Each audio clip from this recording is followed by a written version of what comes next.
spaghetti and meat sauce. This dish instantly brings me back to my childhood. My mother used to make it when I was a child, and it's absolutely delicious.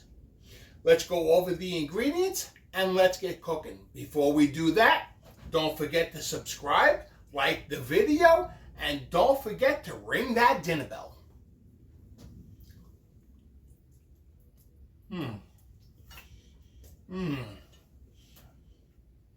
Instantly brings me back to my childhood. This is absolutely delicious.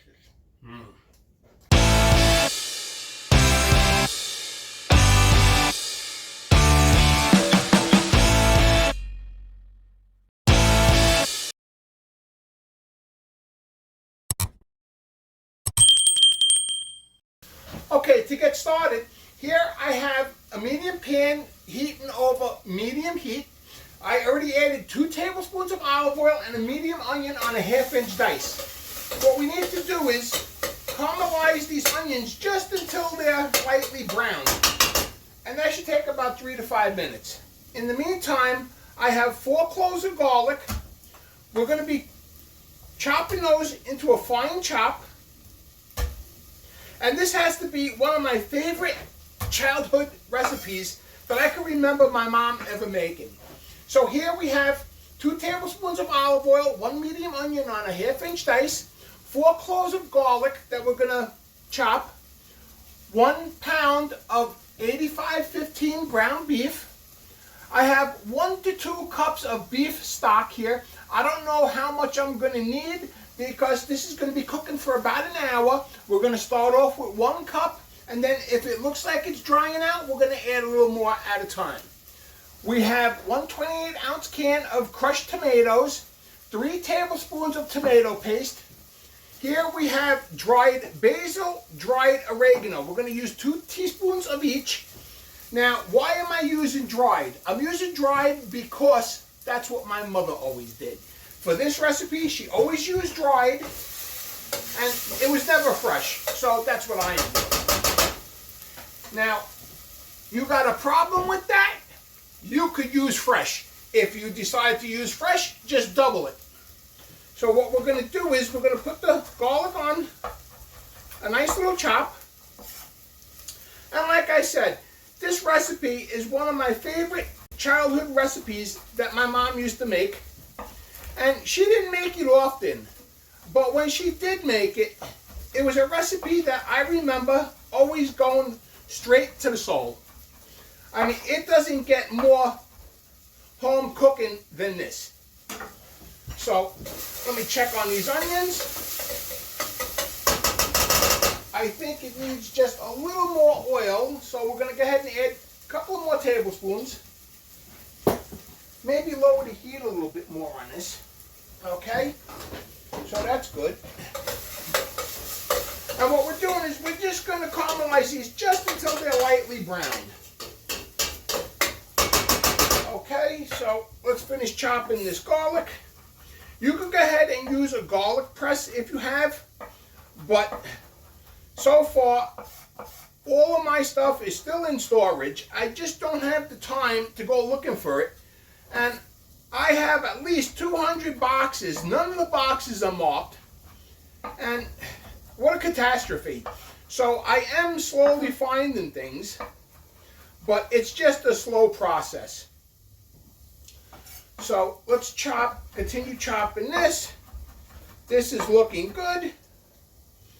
Okay, we're going to leave this just the way it is. What we're going to do is continue sauteing these onions, and then we are going to add in the garlic. That's looking pretty good. Now what we're going to do is we're going to go in with the garlic, and we're going to saute this just until it's fragrant. You want to be able to smell it. That's all we're doing here. And that should take about 30 seconds. I can smell it. Now what we're going to do is we're going to go in with 1 pound of ground beef. Like I said, this is 85-15. And we're going to cook this, breaking it up with a spoon until it's just cooked through and browned. And then I will take you to the next step.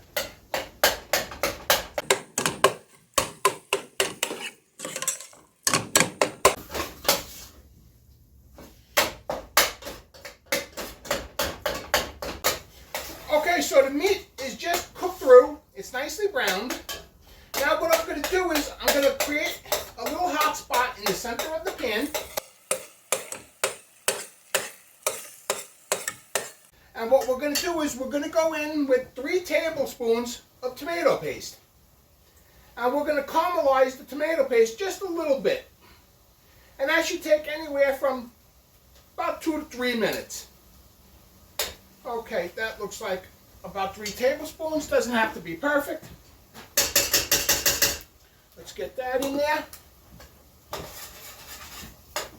And as soon as this is caramelized, we're going to go ahead and add in the broth, the tomato sauce, the herbs, and then I will show you what the next step looks like.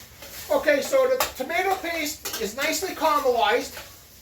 It's mixed in there nicely. Now what we're going to do is we're going to go in with we're going to start with 1 cup of broth.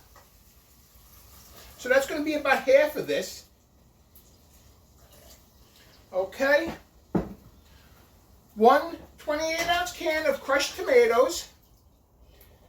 Let's get the whole thing in there.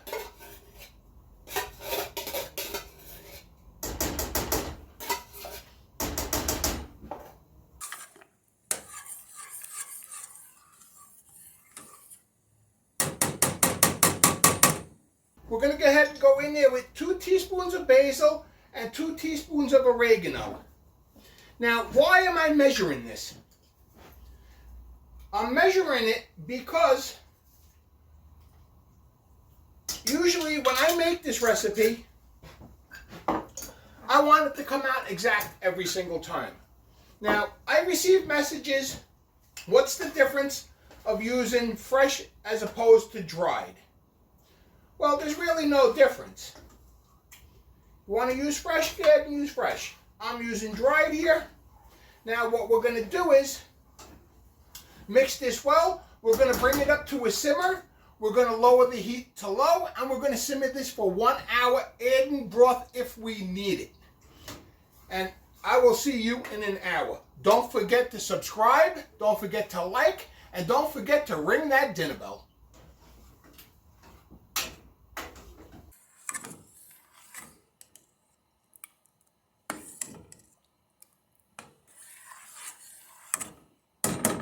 Okay, so it's been about 50 minutes. What I did was I already had brought a pot of water to a boil, and I already started the pasta. Now remember, anytime you cook pasta, the only way to tell when it's al dente is to actually taste it.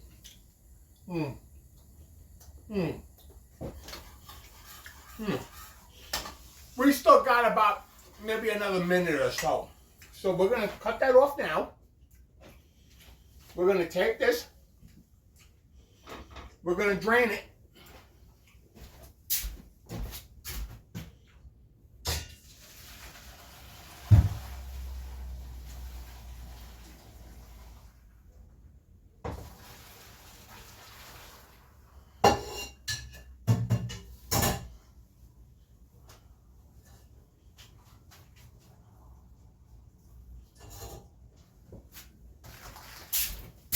Okay, make sure that the pasta is drained.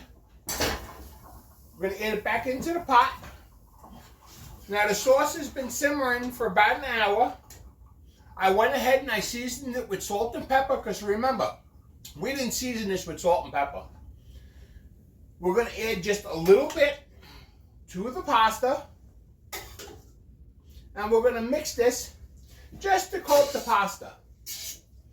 We're going to plate and we're going to serve. See, that's looking good.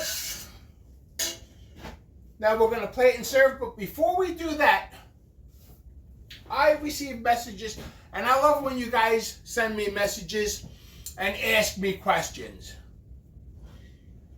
This question is from Mark Weiss from Gary, Indiana, and he says, I recently held a dinner party for my family's parents. I made what I thought was a Bolognese because I got the recipe from the internet, and later on I found out that the parents were complaining that it was, not complaining, but they said that it was a meat sauce rather than a Bolognese. What is my take on a Bolognese versus a meat sauce? Okay. Well, Mark, the first thing you did wrong was you did not follow my recipes. That's the first thing you did wrong. Okay? If they're saying it was a meat sauce and you're calling it a Bolognese, one thing I gotta ask is, where'd you get the recipe from? Obviously, you didn't follow my recipe. Now, I did a Bolognese recipe a few months ago.